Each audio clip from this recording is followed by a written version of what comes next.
So in this very quick tutorial, we will discuss how you can change the aspect ratio of the project over the Davinci Resolve software. So all you need to do to just simply open the Davinci Resolve, and for example, I've been working on this project.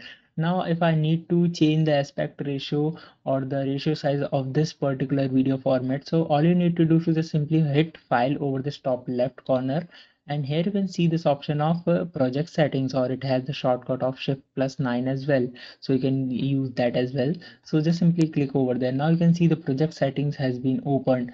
Now here you can see the current aspect ratio, which is 1920 to 1080p, which is the HD full HD file format. You can either change it as well by just simply, if you want a square file format, you can just simply select the both values equal, or you can customize it. If you want landscape, you can just simply revert this value. You can write it here from the keyboard as well, and once you are done with the satisfied with the changes, just simply hit save. Now you can see the aspect ratio of this file format has been changed. So you can find your required file format or the aspect ratio format from the internet and just simply apply it from this project settings.